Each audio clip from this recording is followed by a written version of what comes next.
Thank you all for coming. And welcome to another Jessica Catto Dialogue, a speaker series honoring the memory and environmental legacy of Jessica Hobby Catto, where ACES features environmental doers, environmental thinkers on the cutting edge, and we have that tonight. This series was created and supported by the Catto Shaw family, and I want to, in Jessica's memory, I want to give a special thanks to Daniel Shaw and Issa Catto. And you can stand, yes.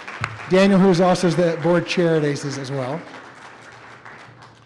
A bit about ACES, if you don't know, our work focuses on environmental science education, ecosystem restoration, forest health, regenerative agriculture, climate and civic leadership. We connect people to nature. We try to transform the way people think about food systems and agriculture, and we give ecological literacy. So hopefully people are making more informed decisions in this ever more complex world.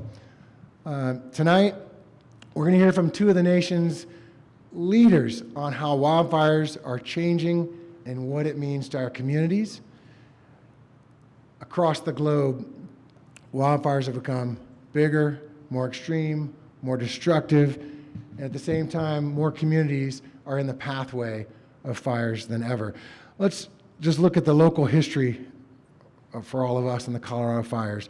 In 2018, the Lake Christine fire. Everybody remembers that? The driest summer on record. The Grizzly Creek fire burned in Glenwood Canyon in 2020. While that fire was burning, the record for Colorado's biggest fires was broken 3 times during that exact same time period. And this is the same fire that right now, or just 2 days ago, shut down I-70 with flash floods. The East Troublesome Fire. This was Colorado's second largest fire in history. When did that burn? Everybody remember that? October 14th of 2020. So this is when we're usually skiing. October 14th, I've got a friend in the audience who I know he and I have skied together in October, hiking up the mountains in years past. And then last December in Boulder, I think we all remember, the Marshall Fire. This was a grass fire, and it burned more than 1,000 structures. It was Colorado's most destructive fire. So, however, there are extensive ecological research and mitigation strategies that do exist. And tonight we have two of the world-renowned experts on fire, forest, and climate. And our structure tonight's going to be, each one's going to present for about 15 minutes each, and then we'll have about 15, 20 minutes for a total of about 1 hour with a little Q&A at the end for the audience as well. Dr. Jennifer Balch is the director of the Environmental Data Science Innovation and Inclusion Lab. It's a research center at the University of Colorado Boulder. Her research aims to understand the patterns of anthropogenic climate and land cover disruptions. She is currently researching how shifting fire regimes are reconfiguring tropical forests, encouraging non-native grasses invasion, and affecting global climate. Dr. Stephen Pyne, who's with us also, is an author and emeritus professor at Arizona State University. He has written 35 books. I don't know how you've done that. 35 books, including Fire in America, A Cultural History of Wildland and Rural Fire. In his fire histories, he's a historian who focuses on fire history. And his fire histories go from America to Australia to Canada to Europe. And he's our first speaker tonight. So welcome to the stage, Dr. Pyne.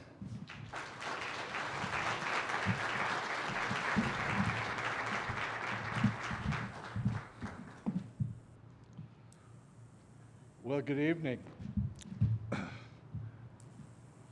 Got a slide.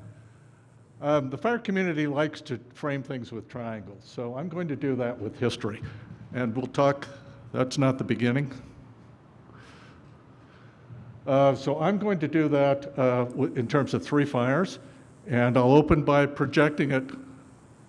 Well, you're going to see it all backwards. Then we get to reverse it again. Okay, and then I'm going to project it onto this map, which was produced, incredibly enough, by the 1880 census. It's a map of forest fires in the United States, and you will see Colorado prominently displayed. So the first fire is the fire set by nature. It's been around as long as terrestrial vegetation, 420 million years or so. The second fire is the fire that humans tamed out of nature's fire. And most of what you see burned area in the map there is the result of anthropogenic or human burning. And the third is this guy burning fossil fuels, tracking across the landscape. Interestingly enough, dividing the world into burning areas and unburned areas. And this is the great disturbance in the forest these days. That early wave of colonization, stimulated by the railroad, produced a lot of trashed landscapes and a wave of megafires, an order of magnitude larger and more lethal than what we've seen in recent decades. This demanded essentially that the state intervene under a program of conservation, and this was a global project, and in the US, as many places else, this was given to foresters. And this is our first professional forester from Prussia, who dismissed the American scene as one of bad habits and loose morals, seeing it strictly a problem of social control and behavior. And here's our first American-born forester, future head of the U.S. Forest Service, Gifford Pinchot, likening the fight against fire to that against slavery. Series of institutional steps were taken that created the modern Forest Service in 1905. Then in 1910, while they're still getting organized, a wave of large fires, the famous big blow-up, burned 3.25 million acres in the northern Rockies, killed 78 firefighters, put the Forest Service into a huge debt, and as a result of that, coming out of that, created the modern firefighting system that we still have with us today. They even mapped the smoke pall. This is nothing new. Went all the way to the East Coast, and you can find fragments of the fires in the Greenland ice sheet. At the same time that the fires broke out in August, blew up in August, there was a debate that flared up in California, Northern California, the scene of so many recent conflagrations, which argued that this whole strategy was misplaced. That instead of fighting fires on a European model, we should be emulating the American Indian and lighting fires. And the Indian way of forest management was widely promoted and of serious interest by all kinds of people living on the land and a number of writers and others. The light burning controversy was seen as a political challenge to forestry and conservation and was fought and finally beaten down, declared anathema by the middle of the 1920s. But this was a serious challenge and in some ways never completely went away. So why did we go for the firefighting? Because the agency doubled down. Those people were not going to have died in vain. The money was not going to have been wasted. We'll make it happen. And the story they concluded was that all these fires would have been preventable if we just had enough lookouts and telephones and crews. All the way through 1939, the chiefs of the Forest Service were personally on the fire line. So this was a generational trauma, a kind of Valley Forge or Long March for the Forest Service. In 1911, Congress created, with the Weeks Act, created a federal state program based on fire control. So now we create the matrix for a national system.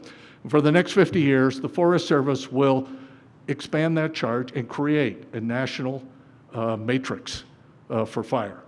It will do it essentially as a hegemon, and it will do it under the program that fire should be excluded from the landscape as much as possible. And a great deal of innovation and determination were applied to try to do this. Still, there were fires in the backcountry, fires on abandoned land, what to do with them. That was resolved in the 1930s with the New Deal, and especially the Civilian Conservation Corps, which created almost overnight that infrastructure. Roads, trails, lookouts, fuel breaks, much of which is still in effect. World War II added its contribution. Fire was seen as national defense. The military was used. The U.S. was, in fact, attacked by fire balloons from Japan and retaliated in a very large way with the atomic bomb. This is the official Army Hiroshima atomic strike photo that's often reproduced.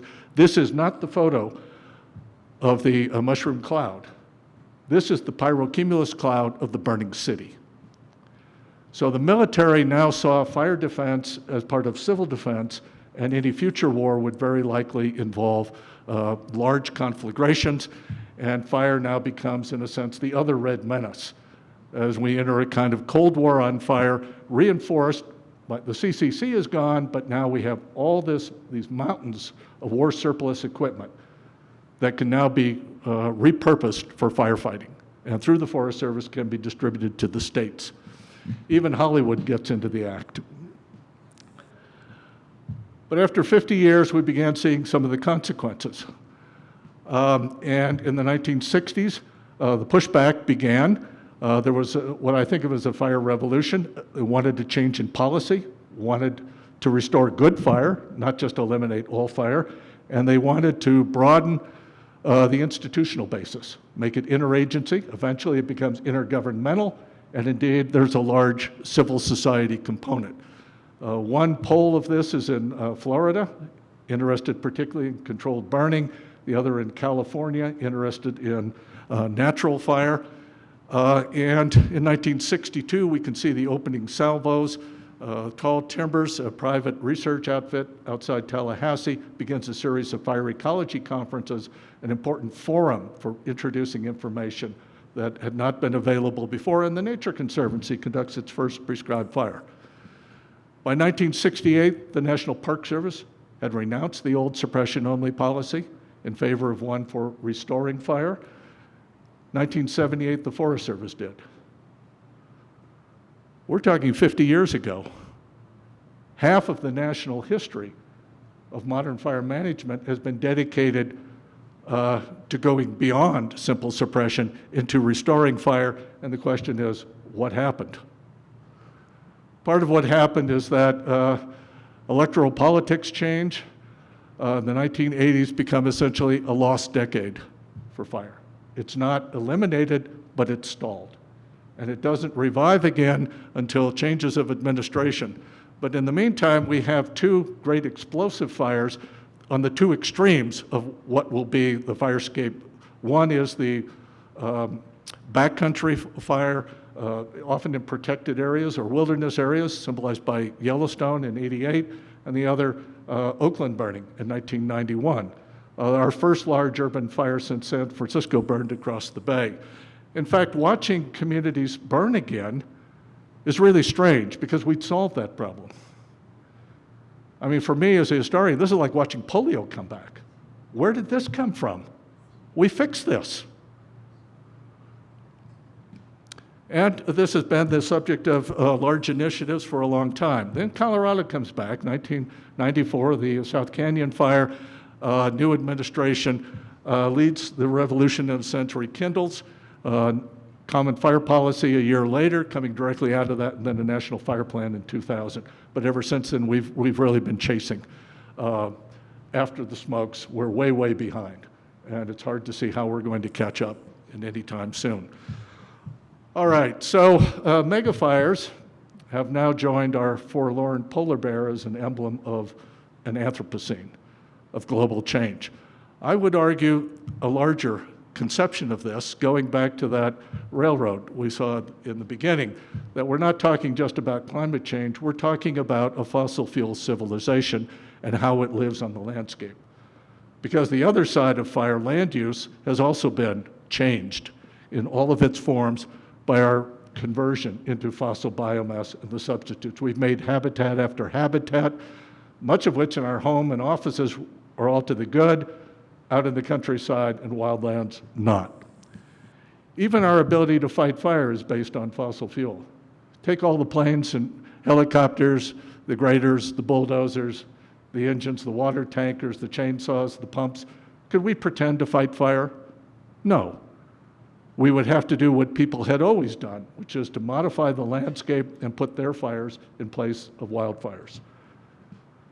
So the blowback has been not just because of fuels, but ecological deterioration, because many of these places need fire in order to flourish. And we ought to face up to this oddity that megafires, as we know them, are a pathology of developed countries. Why is it that the most developed, wealthiest, most powerful countries are the ones that are being hit by this outbreak? So we can add climate change, acts as a performance enhancer, and I think we're way beyond learning to live with fire.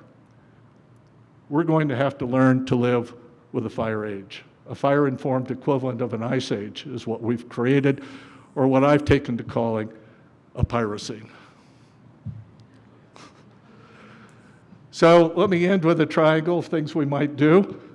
One, protect our communities. This is an aerial of Paradise, California. I'm sure many of you have seen it. The most striking thing to me is that the structures are immolated and the trees are fine. In fact, the trees that burned in this scene were burned because the houses next to them caught the trees on fire. So we have a fire-adapted forest, a fire-maladapted community. We have a lot of experience with burning cities. We solved this problem before, and we can learn from the past. And part of it is define these communities as urban sites that need urban fire protection, not just wildlands with funny landscaping and houses. Then we need to get our landscapes in better shape for lots of reasons. There are different theories about this. One says, you get the fuel right, and then the nature will sort out the rest of it. The other approach is, let's get the ecology right, and then nature will sort out the fuels. They're not the same. And we have a problem is that fire is so visceral that it is often hijacked for other agendas. So people use the fires and the fear raised by the fires for all kinds of programs and proposals that have nothing to do with fixing the fire, addressing the fire issue. And finally, we have to tame climate change. This is one of my favorite photos. This is from Australia. It's a coal-fired plant, Latrobe Valley, the largest in Australia, fed by an open-pit coal mine. The power lines from that fire caused most of the fires and fatalities that resulted in 2009. But in a good boomerang fashion, and I saw the image, the bushfires set the open-pit coal mine on fire. So we have a great sort of closed positive feedback loop, which is what essentially we're doing in the world. So that's my triangle of mitigations. Mostly, I still have a minute and a half. We mostly are facing choices that I liken to a rock, scissors, paper, but in this case, it doesn't apply because we need to do all three of those things at the same time. We can't wait for one and then wait for the other. They have got to be done simultaneously. They have different timelines, and we can do that. So as we think about the future, I'm often reminded of the Old Testament prophet Ezekiel, who declaimed, "They shall go out from one fire, and another fire shall devour them." Does seem a little prophetic indeed. I think our problem now is more complicated because we're not passing between two fires. We have to deal with three. And like three-body problems, there are no exact solutions. But we can do it because, we are the Earth's fire creature. We have a species monopoly over it.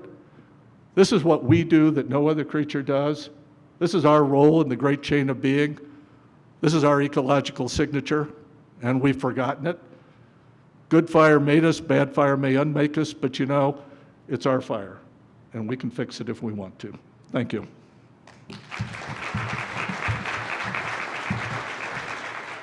Hello, everyone. Thank you so much for having me, and thank you to the Catto family for the opportunity to be here and to ACES. It's wonderful to be here. I'm Jennifer Balch. I'm a professor at CU Boulder, and I've been a fire scientist for almost 20 years now, and I've been thinking and working on fire and trying to understand how fire is changing from work that I've done in the Amazon to thinking about how fire is changing in the West.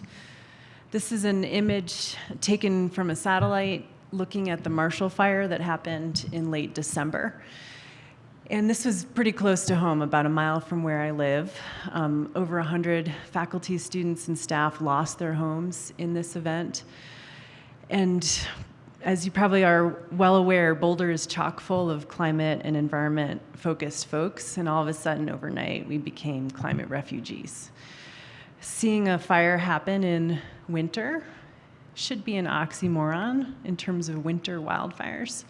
And it's a signal in terms of what we're experiencing today and what's changing. If you live in Colorado, you probably are also well aware that we live in a flammable state. Our grasses are flammable, our shrubs are flammable, our forests are flammable. And so we reckon with fire risk every day, and now 365 days a year in terms of our fire season. So I'm going to give you a little perspective, also in the vein of threes. Fire scientists and fire managers like to think in threes. I'm going to talk about 3 ways that we're changing wildfires and potentially some solutions to help fix that problem. So we know that fire is tied to climate, and we have very good evidence to support that a little bit of warming is leading to a lot more burning. This is showing essentially the amount of burned area across the US going back to the 1980s, and this curve in temperature, which is the black line, is tracking very closely with what's happening with area burned. And so we've seen roughly a 2-degree Fahrenheit increase across the western US, and that may not sound like a lot, but what that's doing is changing how long the window of time is available for fire. And it's also removing things that are very important on a daily cycle. So some of the work I've done has also been documenting what's happening at night. So our nights are also getting warmer too, and we're losing the brakes on fire as much as we're pushing on the gas pedal on fire. We know that the amount of area that has burned in our forests has doubled since the 1980s, and that's directly tied to how much drier our fuels are. So we're experiencing real time in our lifetimes how fire is changing as a function of a warming climate.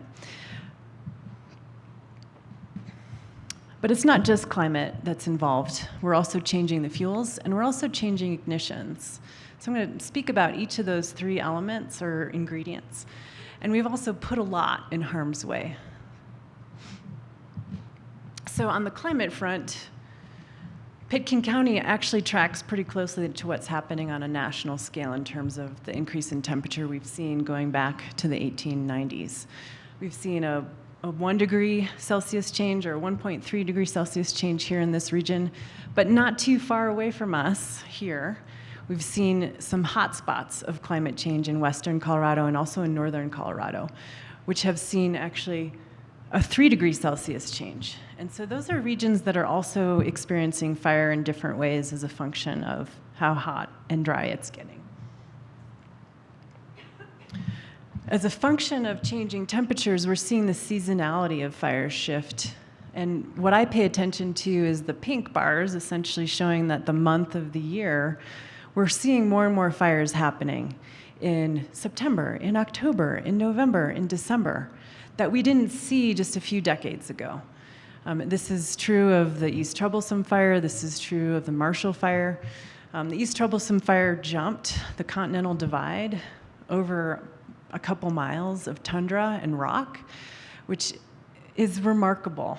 And there's, a lot to be learned from that particular situation. The fire that burned that same year around Fort Collins was put out by snow. And that was only the second time in my career I talked about a snow putting out wildfire. So we're seeing our fire season extend. And we're also changing ignition patterns too. So we are the fire species, as Steve said, and I call Steve the fire poet, and I'm the fire mapper. So you're going to see a lot of maps in my talk. But we are the fire species, and we carry fire with us wherever we go. It's part of our human history, but it's also part of our daily lives, and we kind of forget that. I challenge everybody in this room to think about, can you live without fire for a day? We use it to cook our foods. We put it and you use it to fuel our cars. It's an integral part of who we are. This is a map of over 1.5 million, or this is a plot of 1.5 million wildfire events that happened over a 2-decade period, starting day of year in Julian. So 1 is January and 365 is December. So $64,000 question, what's that big red spike in the middle? Red is human ignited fires and blue is lightning started fires across the whole country. July 4th. So there's a huge cultural signal of when we see wildfires in this country related to our celebrations, our fireworks, our campfires. 7,000 wildfires started on that single day over 2 decades. I tend to get calls from journalists on July 3rd asking me, hey, anything you can say about wildfires starting on July 4th? Hey, we're asking too much of our firefighters. Can you figure out how to celebrate in a different way? Maybe a laser light show, or how about just a walk in the woods instead of a campfire? But this is indicative of a larger cultural signal in how we use fire. And I should also note, too, that in Colorado, those numbers are slightly different, too, because our mountains here are magnets for lightning. So in Colorado, 30% of our wildfires are started by people, and 70% are started by lightning. And that's reflective of our topography and the type of landscape that we live in. So we're changing the climate, we're changing ignitions, and we're also changing fuels. And I consider fuels to be not only the wildland fuels and the trees and the shrubs and the twigs and the leaves, but also the homes. And as Steve pointed out, we've seen fires move from the wildlands to become urban conflagrations and move from house to house. And we saw that in the Marshall Fire. That fire started out as a wall of about a 2-kilometer line, fire line, moving through open space grassland, hitting an entire community of neighborhoods where the homes were built largely of wood siding, asphalt roofing, highly flammable material, and it turned into an urban fire where the Target was evacuated and the Costco was evacuated and the Chuck E. Cheese was evacuated and a hotel burned down that was right next to 36. I mean, a really different phenomenon than a wildland fire. There's a lot of ways that we change fuels in terms of how we manage landscapes, and one of the ways is invasive grasses. Invasive grasses are present across the West, and I'm going to talk about a couple different characters here. But in particular, I wanted to highlight one species for you all, which is Bromus tectorum. It's called cheatgrass. It's present in this region, and we went on a lovely walk today to check out the prescribed burn that ACES was a part of. And somebody mentioned to me that the basalt fire on the south slope, they're seeing an infestation of cheatgrass. And cheatgrass looks like the picture on the left. It's that golden colored grass. It cures or dries out before native species, and it creates a continuous carpet of fuels. And so this is roughly a before and after shot of a wildfire that went through a carpet of cheatgrass. And they are literally little arsonists. They're super flammable, and in shrubland ecosystems, they can create a lot of havoc because the systems are not as adapted to that frequent of fire regime. And they also fuel some of the largest wildfires because they burn so quickly and so fast. So in the top 15 wildfires in the country in terms of size, cheatgrass is implicated in almost half of them. So we're also changing fuels in terms of the homes that are providing potential fuel, but also in the line of fire, literally. And on the image on the left is a picture of where are the most extreme wildfires that we've seen in Colorado over a roughly 2-decade period. This kind of little patchy bits in the mountains, but also along the Front Range. And at the same time that we're seeing these extreme events, we're also building homes. So my group has looked at settlement patterns using Zillow data. So all the information that you have on your phone when you're looking at, the home that's for sale next door, we have access to that for 200 million homes across the U.S. to try and understand our settlement patterns and how we're vulnerable in terms of roofing or siding or the age of that home and the age of that structure. So that's where this data is coming from. The density of homes in those hotspots has gone up significantly since the 1960s. So at the same time that our climate is changing and we're changing ignitions, we're also putting a ton of homes literally in the line of fire. And that estimate is 59 million. There were 59 million homes within a kilometer of wildfires over 2 decades. And this was a pretty remarkable number that we were able to calculate because we had access to Zillow records and a fine scale understanding of where individual homes were. 1 million homes were within those wildfire boundaries. So we're living with really high risk, and every time I throw this number out there, I get a lot of reactions of like, oh my God, I had no idea it was that bad. And it's like, yeah, we didn't know this either until we ran the numbers. But this is the risk that we're living with today. This is an image of the Marshall Fire perimeter and the number of homes that have been built since the early 1900s, and you're going to start to see the population of homes pretty much explode in the 1990s. So this wildfire in particular would not have been such a disaster if it had happened in the 1980s. And I think this is also really critical to understand that it's relatively recently that we've put millions and millions of homes in harm's way. We're also using that Zillow data to assess the homes that did burn and what kinds of materials they were built with, from their roofing, their siding, to other structural features to better understand what really makes homes vulnerable to wildfires.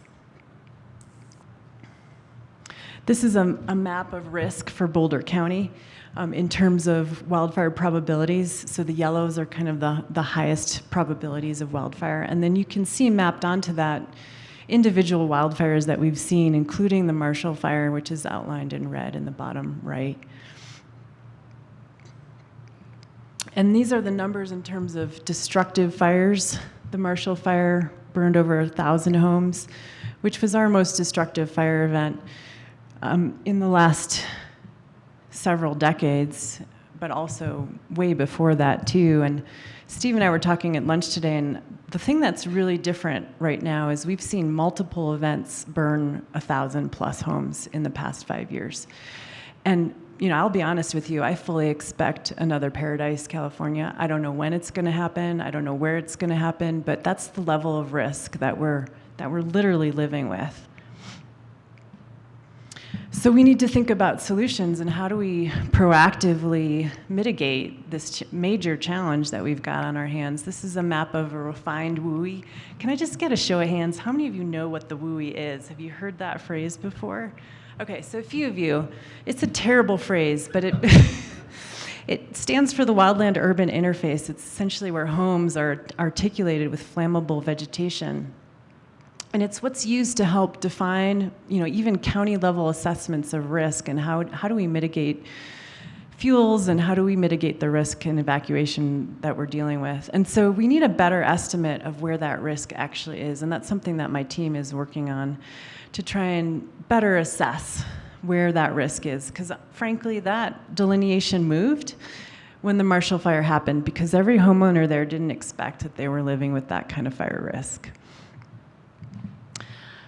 So I get this question a lot. What's our future look like? We're not getting off this fire train anytime soon is essentially the upshot. This is a bunch of gobbledygook, and I promised I wasn't going to show any modeled projections, but these are 8 different models. Teams around the world are working on them in terms of the predictions of what kind of fire behavior and what kind of fire probability we're going to see in the future. And all you got to take away from this is it's going up. And it's probably going to go up between 80 to 100%. Up to 2060. So we're going to continue to see more fires throughout a longer duration fire season. We're going to see more intense fires. We're going to see bigger fires. We're going to see fires and extreme fires happening at the same time, which is what we're already starting to see. And this is another projected model where out to 2100 very large fires, we're going to see a 400 to 600% increase by 2050. So for every big wildfire we're seeing right now, we're going to expect to see another 4 or 5 or 6 in the coming decades. So solutions, and then I'll wrap up here. Build better is one critical aspect. There's a lot of low-hanging fruit in how we're building with the constellation of homes, what materials we're using, the fuel mitigation in your backyard. Emphasizing backyard management and priority habitat. We're not going to log our way out of the fire problem in the middle of nowhere where nobody lives. Bringing Smokey Bear to the suburbs. We need to think about the ignitions that are coming from our everyday lives and how that changes the landscape of ignition patterns. using fire to fight fire.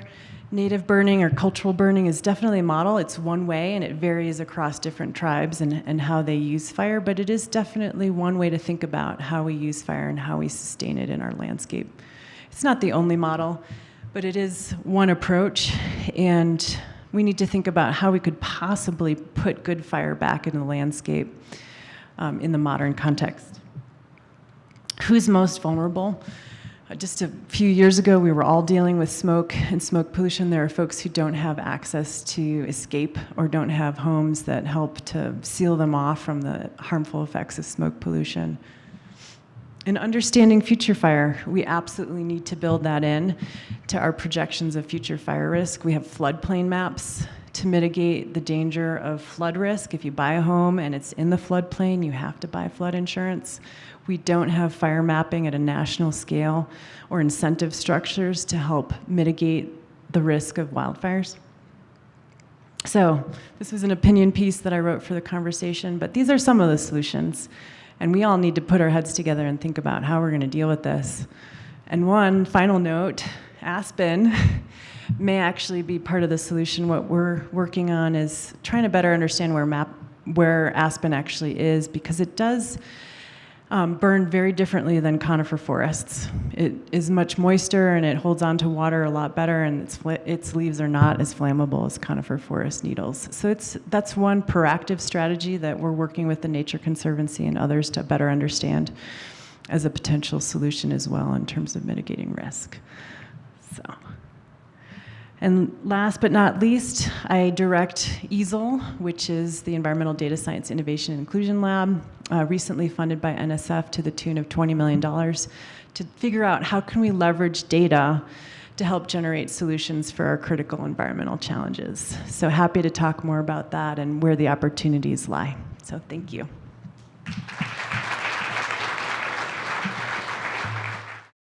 My first question, Dr. Pyne, is for you. It's about traditional ecological knowledge. So you mentioned in your presentation about what the Native Americans have done, but can you expand upon that or be a little more specific on how can we in society do more of that?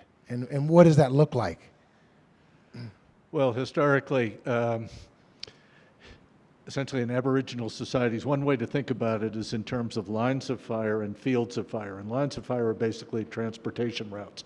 So they're always being opened and susceptible to burning. And that creates a matrix. And then fields of fire where you're using it for hunting or extracting berries or lots of other purposes. And so that creates a kind of burned area, protectively burned area, and any kind of wildfire has to operate within that. And the practices of this sort were very nimble. They were adjusted to opportunities. They varied by season. They varied by places. People moved around the landscape, large areas often, burning at different times and places. Our model of prescribed burning is a set piece. And you have greater and greater checklists. Any item on that means you can't, that's off, means you can't burn. And that's a formula for failure, because you can't make up what gets canceled. So we need to think, what are modern versions of that kind of nimble fire foraging, going around the landscape, seizing the opportunities, burning, following the snow as it goes up the mountain, working with natural features more often over a larger scale and larger periods of time. But you mentioned the Forest Service at one point banned prescribed burns. Is that during a dry period, was that, or that? Well, the poor Forest Service loses about 1% or less, according to official statistics, but whenever they do, it's a political firestorm and has all kinds of ramifications that make it yet more difficult to do prescribed burning on that kind of model. I think at some point we just have to change the model. Dr. Balch, question for you. I mean, you showed that one slide that was sadly depressing because you said up is the fire, is what. But I mean, maybe more specifically, the main impacts that we can expect from climate change on the fire regime in Colorado. I'm thinking, I don't know, any more specific thoughts on that? Yeah, so we definitely expect a longer fire season, and we're already seeing that, frankly, in the last couple of decades relative to the previous decades. So that's one really critical aspect. Not only a longer fire season, but the other piece that I mentioned that we've documented is our nights are also getting hotter, and so fire suppression teams and firefighters will talk about this, how the fire doesn't lie down at night anymore, and they're exhausted. So the upshot is that our firefighters are going to be fighting fires for a longer period of time, and they're going to be fighting them 24/7. So that's the reality. We're also seeing fires burn that are more intense, so they're putting off more heat as a function of more fuel being available to them, and that's a complex piece of, there are stressed out plants because of climate change and warming, and so that can contribute to greater fuel loads, but it's also a function of more of that fuel being dry when a fire comes through. So we're definitely seeing that. We're also seeing bigger fires, so we're seeing more area burned as well, based on individual event sizes too. So bigger fires that are more intense and that are burning over a longer period of time. And this could go to either of you, but what would you say to someone who's skeptical of, forest thinning and prescribed burns are contentious? We don't like smoke. Nobody wants the fire to get out of control and burn your house down. But I don't know. What would you say to someone who's skeptical of the benefits relative to fuels? Well, I think there are reasons to be skeptical, and thinning and burning has to be specific to places. I mean, the north side of a mountain's different than the south side, so and so forth. I would ask them what they propose to do. If thinning and burning isn't an option, what do you suggest is an alternative that would be acceptable to you? Because eventually that is going to burn, and because it will be uncontrollable, it will be under the worst conditions, you will have a larger, more intense fire and immense smoke palls. So is that the trade-off you're willing to make? You're willing to gamble, I'll take the risk of having few but very large and damaging fires as opposed to a kind of seasonal nuisance. Yeah, I recognize the smoke is a nuisance, but we have to deal with hay fever. We have to deal with allergy season, and we could just think of smoke the same way if we manage to smoke correctly. Well, and aesthetically speaking, when you think of a prescribed burn and the scar that some people would call it, but Dr. Balch, you said something in our walk through the prescribed burn this morning, the beautiful burned landscape, or tweaking the way we view a burn area. Yeah, aesthetically. I did say that, because there's good fire and there's bad fire, and I think part of it is our value system. And fundamentally, I think as people who study fire and try and understand fire, we acknowledge that fire is a part of our system, and it's not a question of if, it's a question of when. And when we start with that acknowledgement, then the key questions are, how do we want our fire and how do we want our smoke? Rather than fighting it and pretending like we're not going to have to live with the dangers that we're actually living with today. If I could interject, most of us live in cities or suburbs or exurbs, and our experience of fire is what we have in cities. That's what we have, almost no working flames in our landscapes in that way anymore. And so we project that experience onto wildlands and the countryside, and it's not a workable projection. And we cannot extend urban fire services out over those countrysides in the same way. California has tried it. I mean, that's basically what I think CAL FIRE is an urban fire service out in the woods. And unless they can control the countryside the way you can control a city, a built environment with codes and zoning and infrastructure, you're just going to spend more and more money chasing these fires, and we lose more and more of the landscape.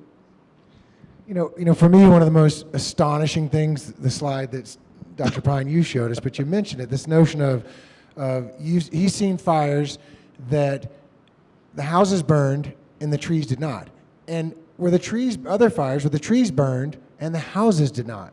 So as a room full of people who live with houses next to trees in a climate change world, I mean, can we talk a little bit about the resources? This could go to either of you guys.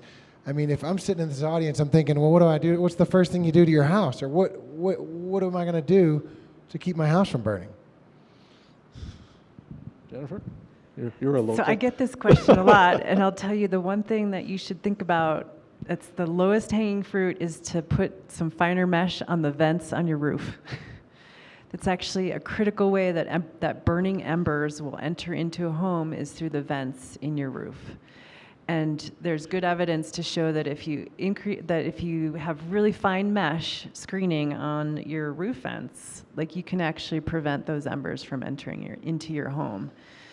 And I highlight this because it acknowledges that there's actually a lot we can do to make our homes harder and more fire resistant that we may not be thinking about, or we may not have planning embedded to help incentivize that. But think about the sprinklers, on the inside of buildings. There's probably some in the ceiling here.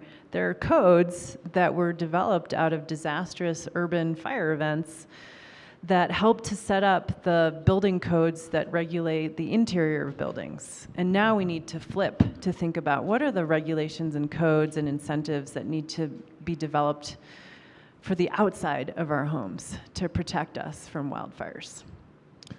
If I could suggest an analogy, and we may all grimace at this, but I think it may be apt, that fire can be modeled as a contagion. That's how it spreads. And how do you protect yourself against something like COVID? Well, you wear a mask to prevent aerial spread. Well, that's like hardening your houses against embers, putting the mesh up, preventing cracks where the embers come in, it's like a blizzard of sparks or a swarm of locusts on fire, and they will find those points of vulnerability. And the other is providing a clear space, 3 to 5 feet maybe, around your structure so that you cannot have a continuous flame. There's nothing that the embers can ignite that then ignites, that transfers to the house. Well, that looks a lot like social distancing. And then you have to have a community approach where you get enough of it so that the houses that are vulnerable aren't burning all the houses that have been protected. So it's the same kind of strategy, and the problems we've had dealing with the pandemic, probably not unlike the social and political problems we have dealing with fire. But Jennifer's exactly right. We know pretty well what these vulnerabilities are, and a lot of small tweaks are all you need.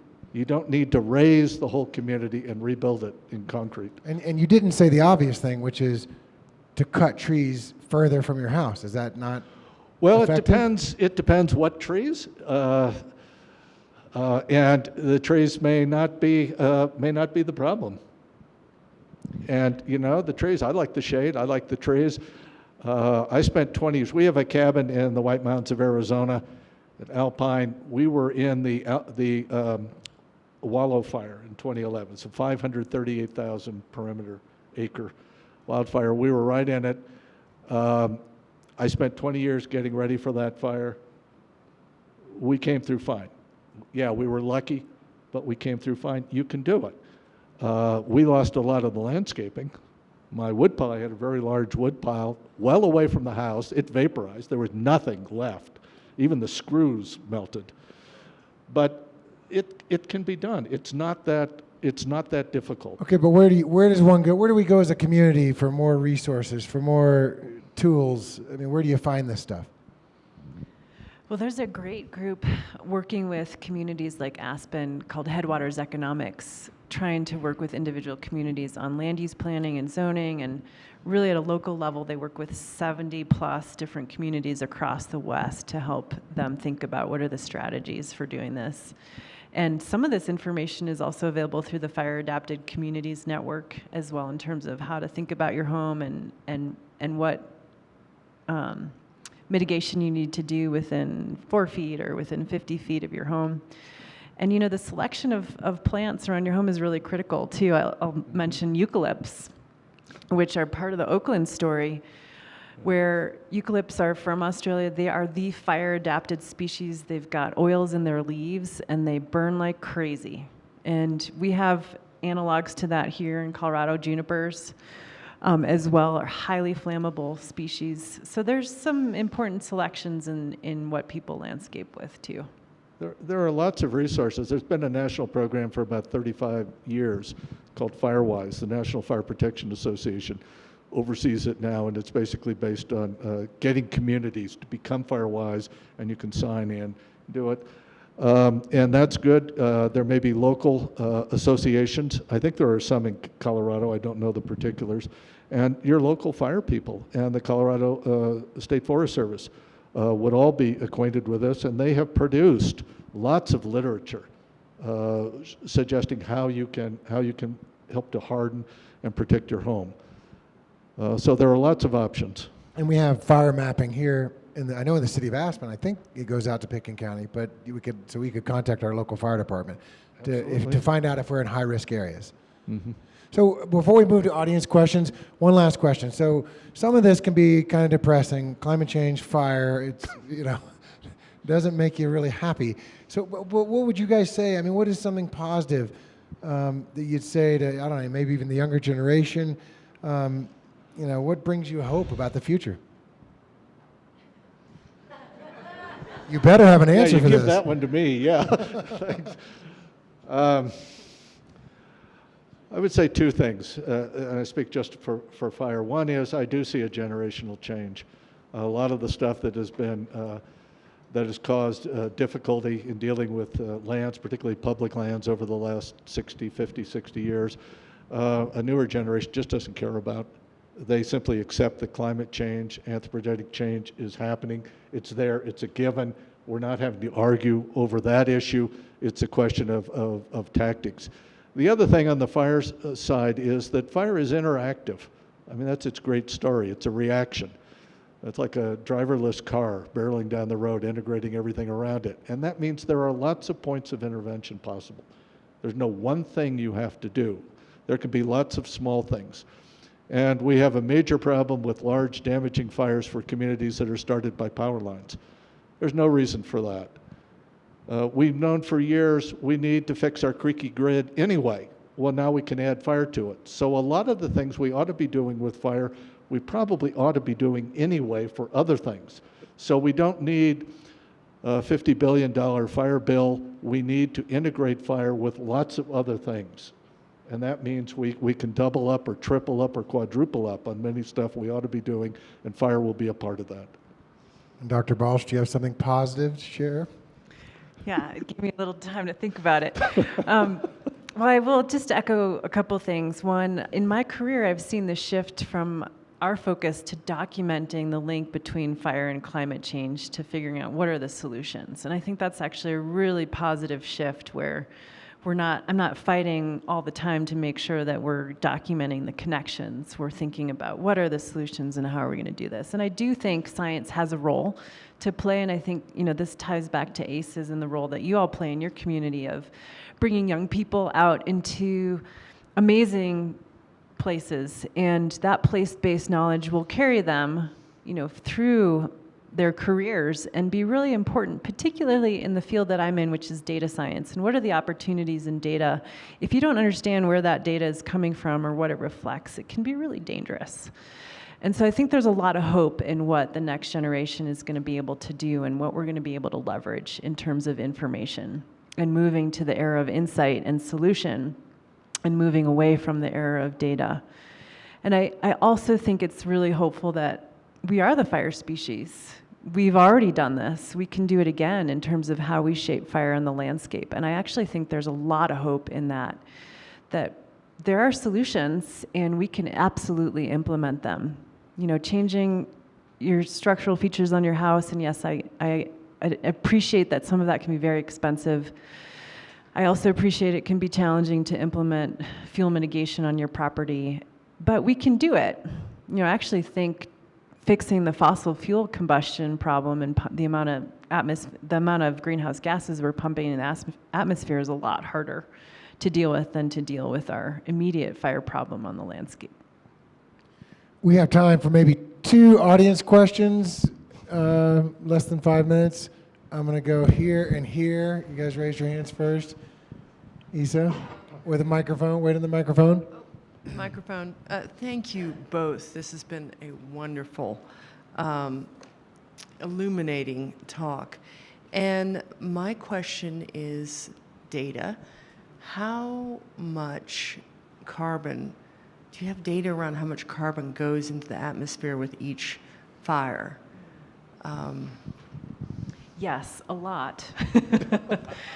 Essentially, burning is like fast respiration to the atmosphere. It's a great question, but it's also, I need to contextualize it by, these landscapes have been burning for a long time, and if we look back 1,000 years or 10,000 years, there's a flux with the atmosphere where that carbon goes up and then it gets pulled back down by regenerating ecosystems. And so it's about keeping the healthy balance. But if we move to a system where we're burning way more and the ecosystem is not able to recover, and we do have examples of that, like ponderosa pine forests that are super thick, if they burn as crown fires, they don't regenerate and they look like moonscapes. And if we have systems that are out of whack, we're going to see carbon consequences to that as well, which I think is what your question was. Yeah, it's a great question. Thank you. And here, way to the microphone.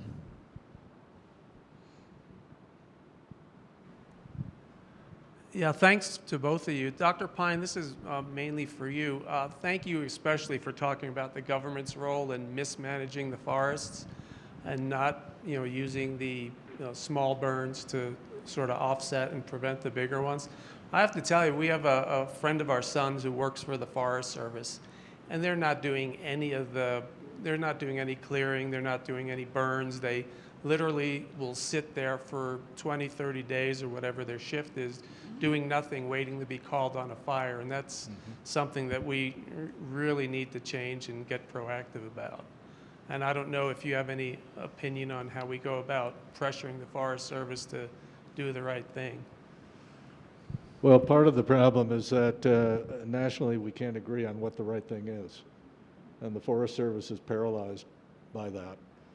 The Forest Service has essentially had its budget hollowed out for several decades by having to pay all the expenses for emergency fires out of its appropriated budget, which is not increased.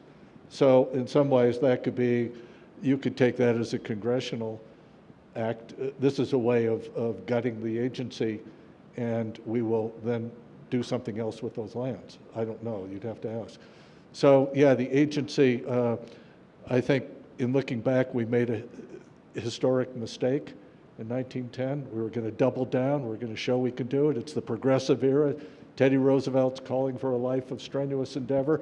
This all fits very nicely.